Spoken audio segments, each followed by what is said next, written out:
नमस्कार. राज्यभरामध्ये कडक लॉकडाऊन लागू झालाय. पहिल्यांदा ब्रेक द चेनची ऑर्डर होती आणि त्या ऑर्डरनंतर आता कडक लॉकडाऊनची ऑर्डर लागू झालेली आहे.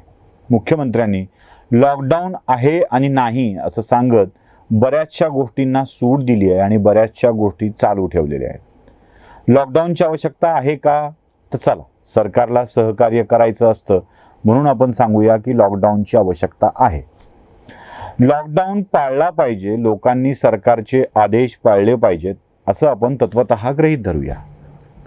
लॉकडाऊनची गरज होती का, यावर अनेकांची अनेक मतं असू शकतील. जगायचं असेल तर नियम पाळले पाहिजेत असा एक ठरलेला डायलॉग तोंडावर मारला जाईल आणि मग आवाज बंद करण्याचा प्रयत्न होईल. नाहीतर नेहमीचा शब्द आहेच, तुम्ही महाराष्ट्रद्रोही आहात, तुम्हाला लॉकडाऊन नको आहे. तेही नाही जमलं तर मग अजून एक शब्द आहे, तुम्ही अमक्यांचे भक्त आहात, तमक्यांचे गुलाम झालेले आहात. ठीक आहे, जे काही सगळं आपण आरोप करता ते आपण थोड्या वेळासाठी गृहीत धरू, मान्य करू आणि आपण जरा पुढे जाऊया. काही प्रश्न या लॉकडाऊनच्या निमित्तानं उपस्थित होतात. काय सुरू आहे?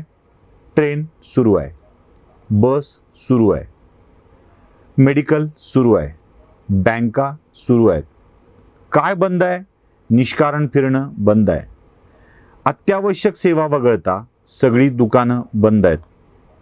आता या चालू बंदमध्ये अनेकांना अनेक गोष्टी समजतील, अनेकांना समजणार नाहीत.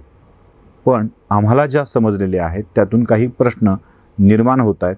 त्या प्रश्नाची उत्तरं सरकारकडून मिळाली पाहिजेत, कारण 15 दिवसांचा प्रश्न आहे. या काळात या लोकांनी काय करायचं हा मोठा प्रश्न आहे.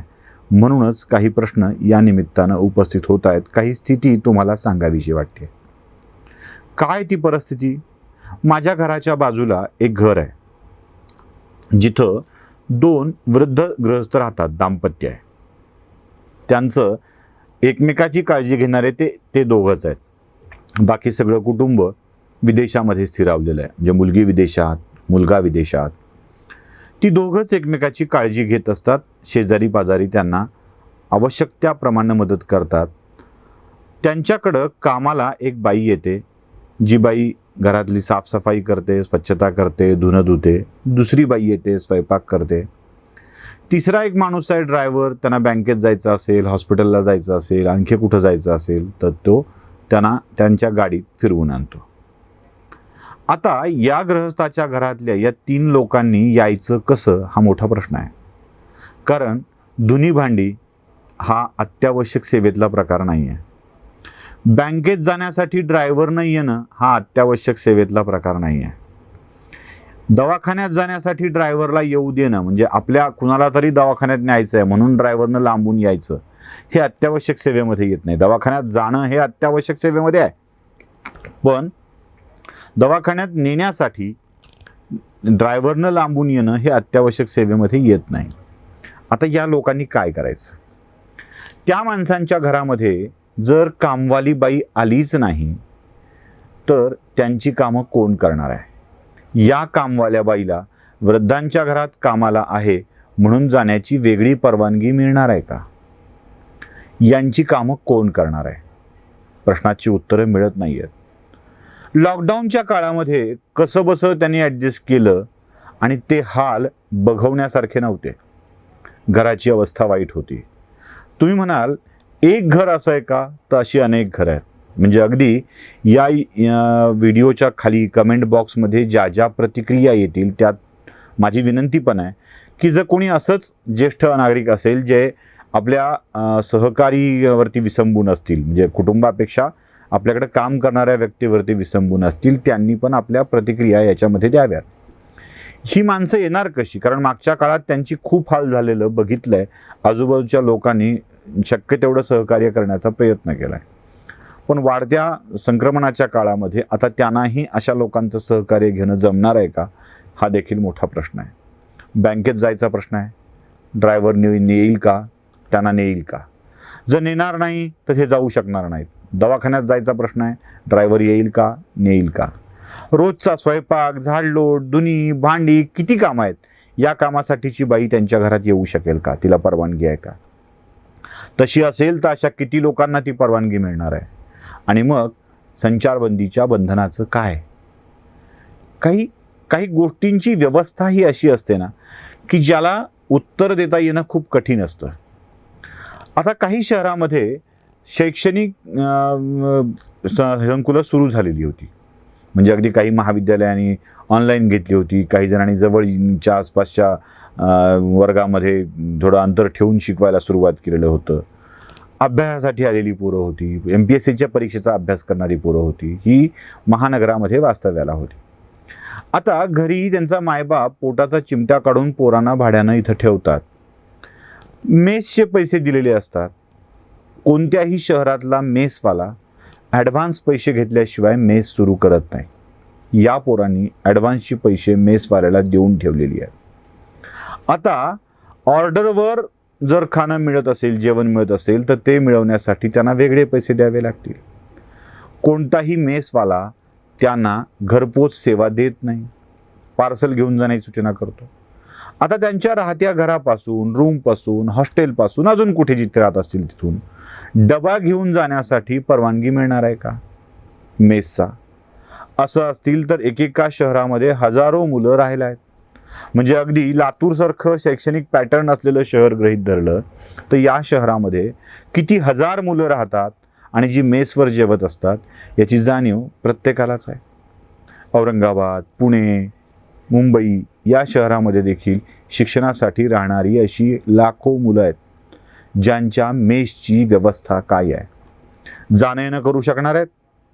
काय करणार आहेत? बरं, लॉकडाऊन होणार की नाही? अंशतः कडक निर्बंध की अंशतः संचारबंदी की काय? यावर इतका खल झाला, इतका वेळ गेलाय की या पोरांना निर्णय सुद्धा घेता आलेला नाही आहे. आता मेस सोडून दुसरं कुठं जेवावं तर तेवढे पैसे जवळ नाहीत. 15 दिवसाचा कालावधी आहे. एक जेवण 100 रुपयाचं पकडलं तरी रोज 200 रुपये जेवायला लागतील, 550 रुपये बाकीच्या नाश्ता पाण्यासाठी लागतील. साधारणतः एका पोराला 2 ते 3 हजार रुपये खर्च करावा लागेल या कालावधीमध्ये, वेगळा पर्याय निवडला तर. आणि त्याशिवाय मेसचे दिवस वाया जातील ते वेगळंच. या पोरांनी जेवणाची व्यवस्था कुठे करायची आहे? काय प्रबंध केलाय? शिवभोजन थाळीच्या वाटपाची सुरुवात करणारे आमचे राजकारणी भिकाऱ्यासारख्या शिवभोजन थाळीचं वाटप करायचं म्हणतात. या पोरांनी त्या शिवभोजन थाळीच्या ठिकाणी जाऊन किंवा या त्या शिवभोजन थाळीच्या ठिकाणी जाऊन जेवण घेऊन यावं का? अन्नछत्रामध्ये, अन्नछत्र तरी किमान प्रसाद म्हणून असतं, एखाद्या गरिबांना वाटायच्या अन्नाच्या ठिकाणी जाऊन जसं जेवण करून यायचं असतं तसं या लोकांनी हात पसरून तिथे जायचं का? यांच्या जाण्या येण्याची व्यवस्था काय आहे? परवानगी आहे? नाही तर घरपोच जेवण मिळावं यासाठीच्या आर्थिक विषयाचं त्यांनी काय करायचं? सरकारनेच द्यावं असं अपेक्षित नाही आहे, पण सरकारने हे करताना त्या पोरांच्या निर्बंधाचा विचार केला पाहिजे.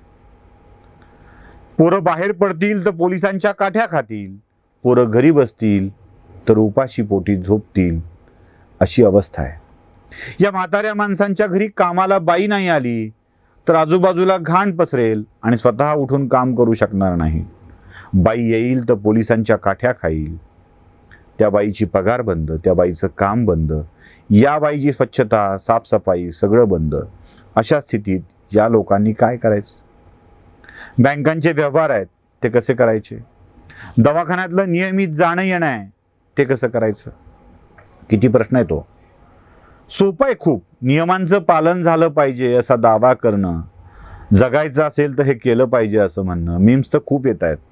म्हणजे एक माणूस बँकेत गेला, बँकेतल्या बँक मॅनेजर म्हणाला तुमच्या वारसाला पैसे पाहिजे असतील तर बिंदास फिरा, तुम्हाला पाहिजे असतील तर घरात बसा. म्हणजे हे मीम्स बनवणं खूप सोपं आहे, पण त्याशिवाय जगता येणं खूप अवघड आहे. म्हणूनच या सगळ्या गोष्टींचा खुलासा होणं आवश्यक आहे. आता एक समस्या तर अजून वेगळी आहे. एक घर आहे ज्या घरातले 3 कोरोना बाधित आहेत. एकच माणूस त्यांच्यातला निगेटिव्ह आहे आणि तो घरी डबा तयार करून त्या 3 कोरोना बाधितांना हॉस्पिटलला डबा नेऊन पोचवतो. सरकारी उपचारासाठी जागा मिळाली नाही, खाजगीत उपचार करून घ्यावे लागले. साधारणतः 5-10 हजार रुपये रोजचा खर्च, एकूण दवाखान्यातला खर्च लाखभराच्या आसपासचा होणार आहे. त्यात अजून जेवणाचा खर्च वेगळा. त्यापेक्षा घरून डबा देणं आवश्यक असतं आता जे 2-3 दिवसापूर्वी दवाखान्यात ॲडमिट झालेत त्या मंडळींच्या घरचा डबा कसा पोहोचणार आहे? एकेका शहरामध्ये अशी हजारो पेशंट्स आहेत ज्यांना घरून डबा हॉस्पिटलला मिळतो. 1000 पेशंट असतील तर 1000 माणसं दिवसातून 3 वेळेला चहा, नाश्ता, दुपारचं जेवण, रात्रीचं जेवण असं अपडाऊन करतील. म्हणजे कमीत कमी 3 वेळेला 1000 माणसांचं 3000 वेळेला अपडाऊन होणार आहे. याला कशा स्वरूपाची परवानगी मिळणार आहे? काय करायचं याच्यामध्ये? लोकांना कशी परवानगी द्यायची आहे? किती समस्या आहेत, किती मोठ्या अडचणी आहेत? उत्तर सगळ्यांकडेच आहेत. एक तर नियम तोडा हे उत्तर असेल, किंवा जाऊच नका. जाऊ नका तर त्या माणसांनी खायचं काय? या माणसांनी करायचं काय? हे प्रश्न मोठे आहेत. घराबाहेर पडूच नका, घराबाहेर पडूच नका. अहो, लोक आधीच घराबाहेर पडणं बंद झालं होतं. मार्चमध्ये कोरोनाचा प्रसार वाढू लागला तेव्हा लोकच घाबरून आवश्यक असेल तरच घराबाहेर पडत होती. कुणाला मरणाच्या दारात जावं वाटतं स्वतःहून? गरज असते म्हणून माणसं बाहेर पडतात. मला प्रसारमाध्यमांचं देखील आश्चर्य वाटतं. लोकांची बेपर्वाई वाढत चालली आहे. लोक बेफिकीर झालेत, लोक मस्ताडलेत, लोक माजलेत. अरे, ज्या लोकांपैकीच तुम्ही एक आहात त्यांना माजलेले, मस्ताडलेले, बेपर्वा झालेले, अगदीच जबाबदारी नसलेले, बेजबाबदार असलेले अशा स्वरूपाची विधानं तुम्ही करतायत. पोटाची आग विझवायसाठी बाहेर जावंच लागतं. ऊसतोड मजुरांचं वास्तव तुम्हाला माहीत नाही. तुम्ही गर्भपातांवर बोलता खरं, पण पोटाची आग विझवायची असेल तर पोटात असलेलं बाळ पाडूनच ऊसतोड मजुरीला जावं लागतं. गर्भपात नैतिक की अनैतिक असा विचार करता येत नाही, कारण तो नाही केला तर ऊसतोडणी कठीण जाते. गर्भपाताच्या नैतिकतेच्या गप्पा तुम्ही मारू शकता, त्यांना मारता येत नाहीत, कारण त्यांच्या पोटाची ती मजबुरी असते. इथं असंच नाही आहे का? ज्या माणसानी बाहेर जाऊन आपलं काम केलं तरच त्याच्या पोटाला अन्नाचा घास मिळणार आहे. भाजीवाल्याचा गाडा रस्त्यावर फिरला तरच त्याची लेकरं काहीतरी 2 घास सुखाचे खाऊ शकणार आहेत. 2000ची भाजी विकली तर 200 रुपये रोजचे पदरात पडतात. छोट्या छोट्या गोष्टी विकणाऱ्यांना 5%, 10% कमिशन मिळत असतं. त्यांच्यावर त्यांच्या संसाराचा गाडा चालत असतो.